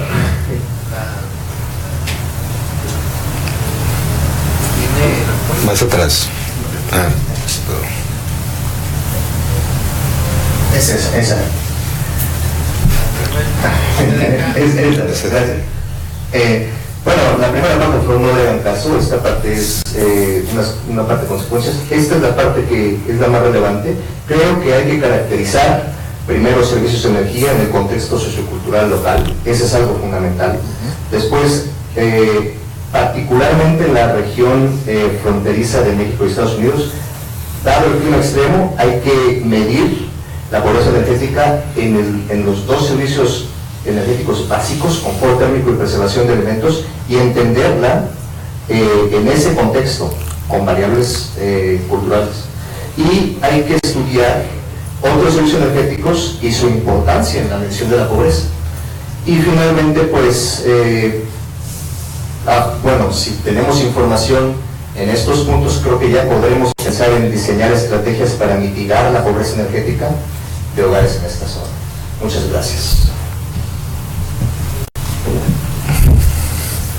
Sí, rápidamente, antes de que Clara me quite el micrófono, yo decir, creo que lo importantísimo es sensibilizar o hacer entender a quienes deben entenderlo de que en la agenda de política social, incluso de la política energética y de la política de mitigación del cambio climático, que son los temas que aquí nos ocupan, plantearse la agenda de pobreza energética es vital.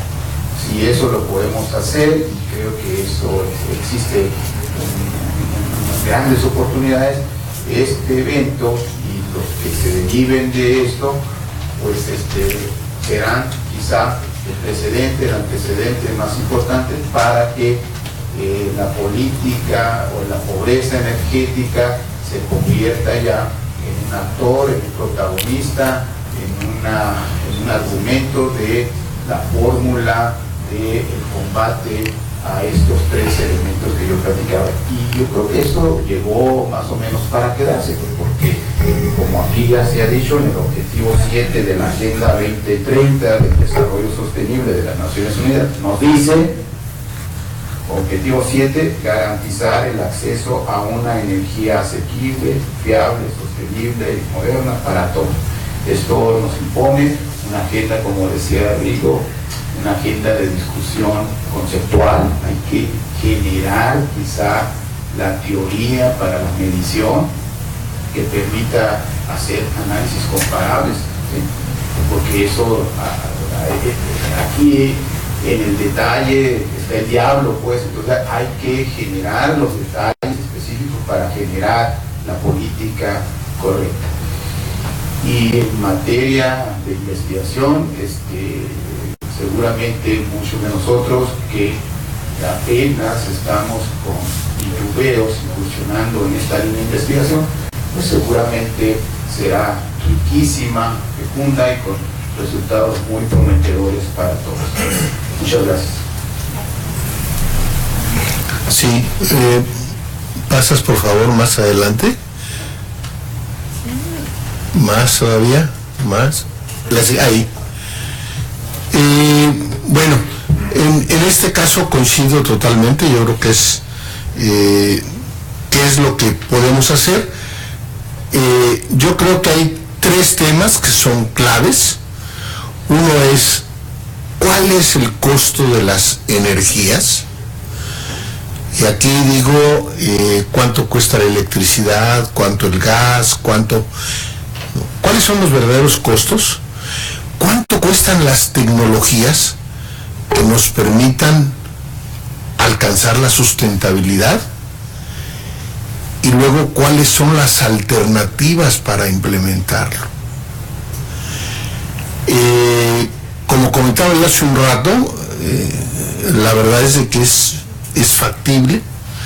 Lo que habría es pues plantearlo en este contexto de pobreza energética, que me parece fantástico que haya una forma donde verdaderamente lo puedas evaluar en los 6 puntos que se comentaban, y entonces poner esto, y eso podría permitir lo que decía Rigo, pues que se puedan en realidad plantear políticas públicas para su implementación. que es fácil, es negocio. Es lo que no acabamos de entender. El ahorrar energía, el usar eficiente la energía, es negocio. Gracias. Muchísimas gracias a todos ustedes. Una sección de preguntas generales. Entonces ahora vamos a poder hacer una sesión de preguntas con el público. Les pido que levanten sus manos y vean. Muchas gracias. Buenos días. Yo me llamo Héctor Sánchez, dueño del Colegio La Tercera Sur. Tengo una pregunta para cada uno de los ponentes. Primero para Rigo. Me llama mucho la atención porque, digamos, solo se estudia pobreza en los pobres y no en los ricos, cuando ya sabemos que los patrones de consumo que se tienen pues son altamente nocivos, ¿no? Y inclusive ellos también les afectan, porque está desde el sedentarismo hasta otra serie de problemas que afectan también a la salud. A mí me gustaría conocer opiniones de necesidades básicas, necesidades seguidas, que realmente vivimos en un mundo mercadológico que nos hace sentir que prácticamente necesitamos un automóvil para hacer alguien en la vida. Y obviamente pues esto nos lleva a perjuicios y obviamente al detrimento, por ejemplo, del transporte público y de la salud pública. No se sabe que la industria automotriz es un indicador de desarrollo económico, pues es uno de los principales generadores de gases de efecto invernadero. De ello me gustó mucho sus comentarios de los aspectos culturales, pero también los grandes peligros que tiene esto, ¿no? Por ejemplo, en Chiapas, el sexenio pasado se hicieron las famosas ciudades rurales, que fue un fracaso rotundo, donde la gente se construyeron cierto tipo de casas todas juntas, la gente no tenía dónde hacer sus tortillas, no había, digamos, la comunión de las personas para así que tener pláticas entre ellos, y además tenemos el grave problema, por ejemplo, de los parques eólicos que están haciendo, por ejemplo, en Oaxaca, que han ido en contra de las comunidades, expropiándolas y pisotando sus derechos comunales. Y también podemos citar el uso de los biocombustibles. En el caso de Álvaro, pues no sé, estoy inquieto por lo que comentaba de los programas de combate a la pobreza. Y yo creo que no son tales, ¿no? Son programas básicamente de administración de pobreza, electoreros, corruptos, y obviamente que no atacan para nada la violencia estructural, ¿no? Que denominaría debate, y que efectivamente nada más son problemas o resuelven cierta parte desde un punto de vista asistencial, que ya se ha visto sobre el punto de fracaso. Veían, por ejemplo, las últimas estadísticas que le dieron en la torre, por ejemplo, a Rosario Robles, el aumento de pobres que ha habido en México, con este tipo de programas, que insisto, ahora lo vemos en las elecciones del Estado de México, por ejemplo, y cómo la contraposición, por ejemplo, de algunos programas de adultos mayores que han sido universales, independientemente de la condición socioeconómica, ¿no? Y me gustaría mucho saber tu opinión, ¿no? Y todo ese tipo de cosas, como llegan, digamos, a que la pobreza energética y viendo desde el punto de vista colectivo, nos llevan a inseguridades, por ejemplo, la cuestión de eliminación, y el hecho de que las personas estén en sus hogares, pues obviamente los lleva a una competencia de recursos, ¿no? Y finalmente, a lo de eso, una pregunta sobre la corrupción, de por qué no se hacen las viviendas sustentables en México, pues solamente por los niveles de impunidad y por la tendencia privatizadora que se tiene en todos los recursos, ¿no? Está la electricidad, que ya no está produciendo el sector privado, el gas con la reforma energética, y el agua, que cada vez lo vemos más y más privatizada, ¿no? Ya no se regala el vaso de agua en los hogares, vayan en los restaurantes, cuando uno pide un vaso con agua, ya le llevan ahí el plástico con botellitas de 500 mililitros, ¿no? También me gustaría conocer su opinión. Y qué bueno que mencionas que los políticos no entienden que no entienden, como le decían a Peña Nieto. Y bueno, aparte del sector académico, aquí donde estaría el sector político, ¿no? Estarían las autoridades de Hermosillo, Sonora, etc. Bueno, mi nombre es Juan Manuel Silva, soy miembro de la Red Nacional de Salud y Ambiente, y nada más para felicitarlos y por estos nuevos conocimientos que nos están ofreciendo, y también para hacer una pregunta concreta a los panelistas. ¿Cómo convencer a los gobiernos de estas políticas públicas que se van a generar aquí a través de la academia, cuando en este preciso momento se está llevando otro acto, ¿verdad?, promovido por el gobierno precisamente para consumir mayor agua y mayor energía en el sector minero. O sea, ¿cómo vamos a conciliar esos intereses de la academia a través de políticas públicas si el gobierno tiene otros intereses? Una vez, hace 2 años o 3 años, estuvo por aquí el doctor Francisco Zapata y nos dijo con estas palabras, dice: a los académicos, a los investigadores, no nos pelan los gobiernos para hacer políticas públicas. Entonces, ¿cómo hacerlo? Ese sería el pregunta. Muchas gracias. Había una pregunta más allá por la señora. Gracias. Nada más, no es pregunta, es para felicitarlos por iniciar con este tema tan interesante. Y soy desde Monacota, yo vengo del gobierno municipal, del sector público. Y obviamente me ha llamado mucho la atención sus comentarios.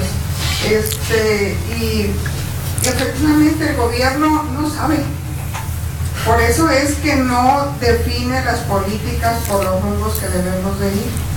Pero pues, si empezamos a estrechar la vinculación de la investigación con los gobiernos, creo que podemos hacer muchas cosas.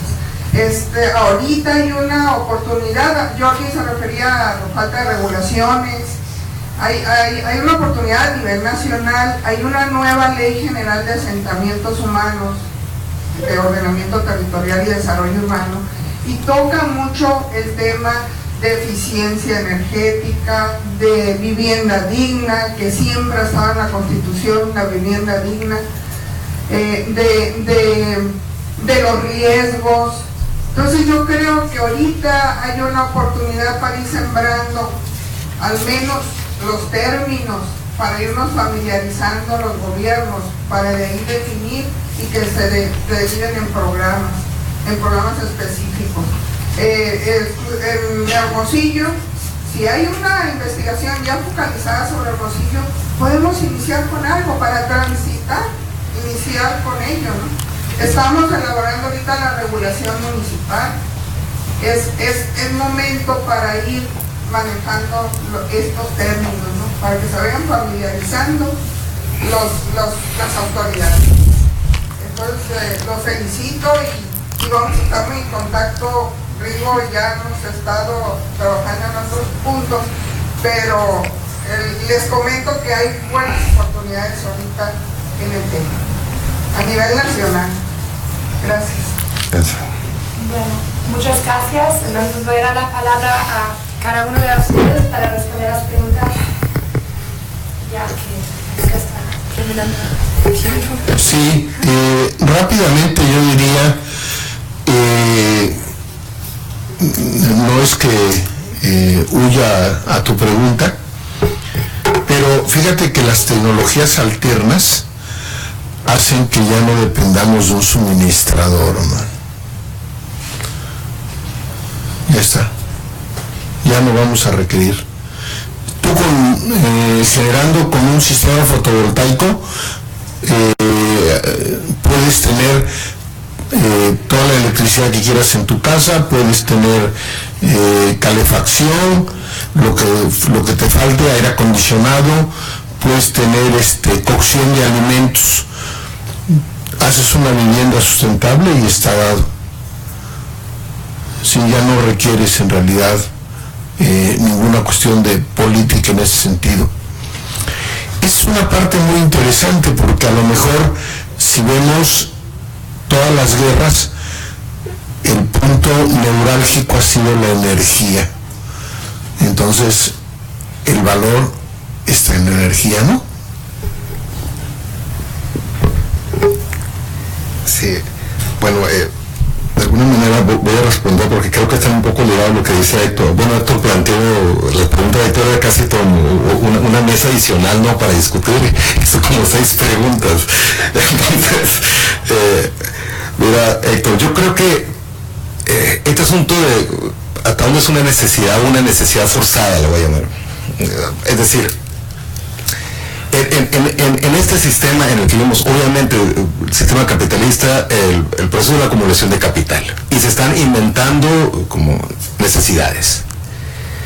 El punto es hasta dónde precisa, o sea, que es una pregunta casi existencial, hasta dónde sería poder satisfacer una necesidad, es lo que yo comentaba, este debate. Nunca nos vamos a poner de acuerdo, pero yo quiero rescatar esto que se está dando, este concepto de democracia energética que está surgiendo en Europa.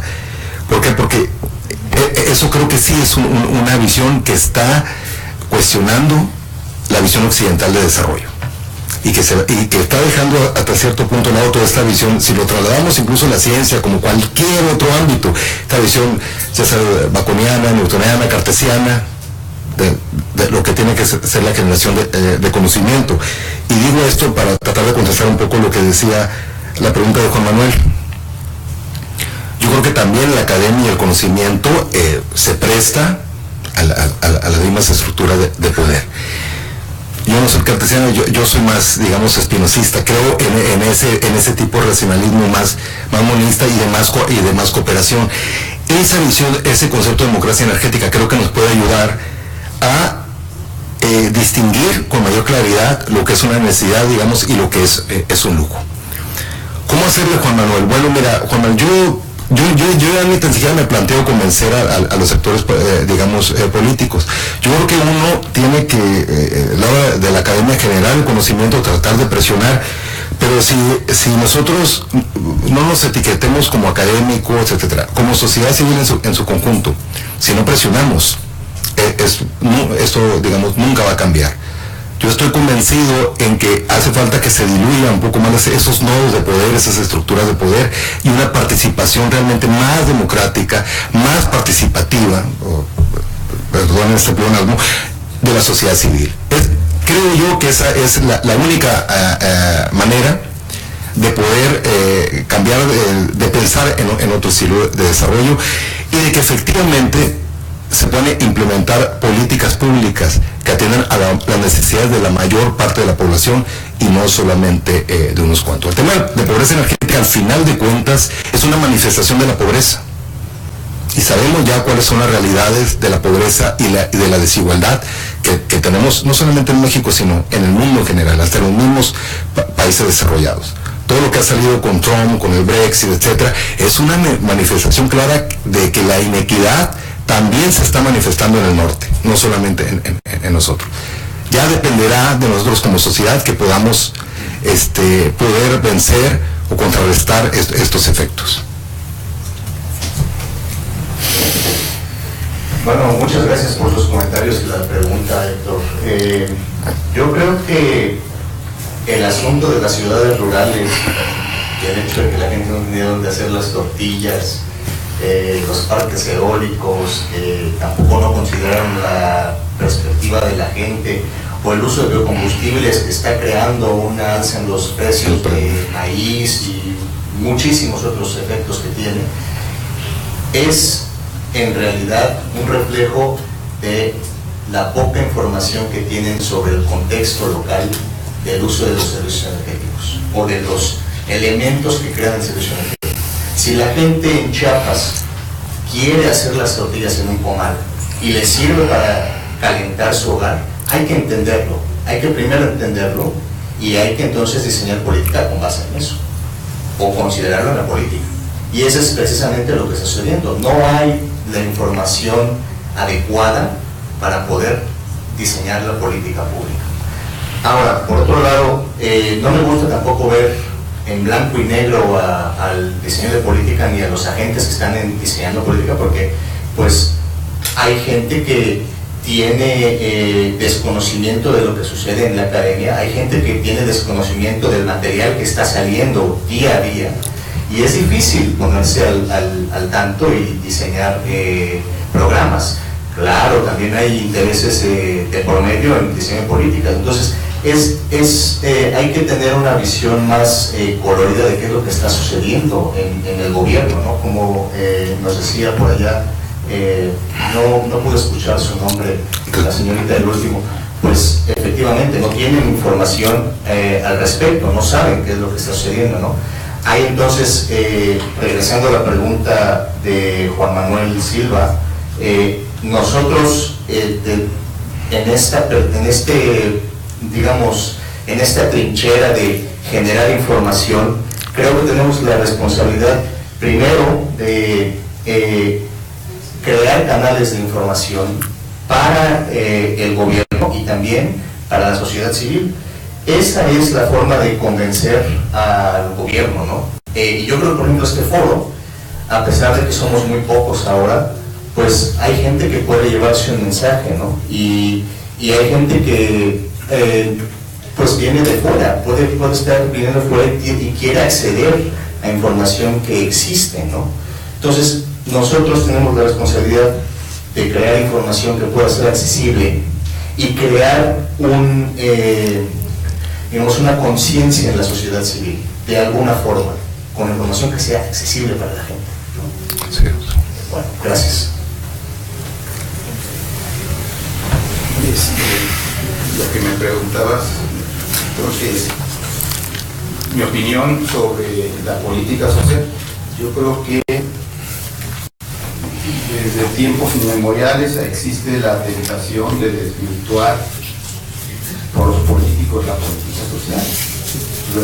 Eso es una condición casi natural, ¿no?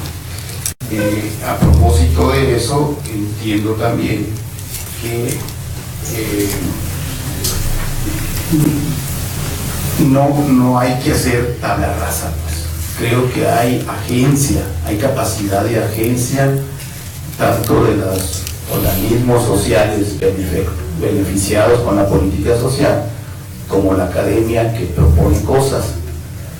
Tan así que la política social de alguna manera está estrechamente vinculada con expertos profesionales que han diseñado no solamente el tipo de estrategia de política social, sino la métrica que de alguna manera Coneval es la que la realiza.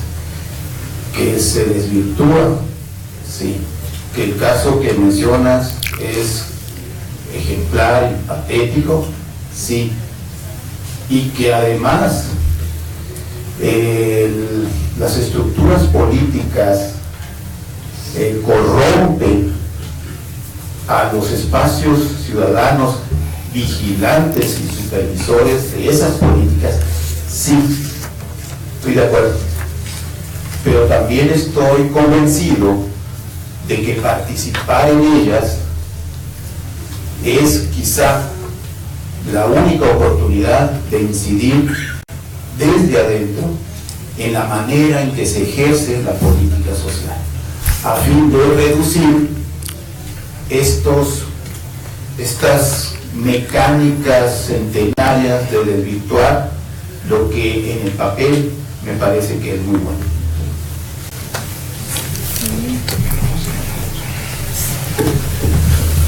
Muchísimas gracias a ustedes, ahora sí, por su participación. Creo que sí tuvimos un intercambio de muchas ideas para empezar el colegio y mudarnos a los próximos paneles. Ahora vamos a tener un receso de 5 minutos. 5 minutos. 5 minutos y volvemos a las 45 para el siguiente panel.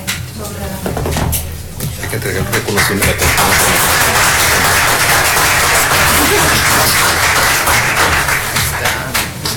¿Para ti? Sí.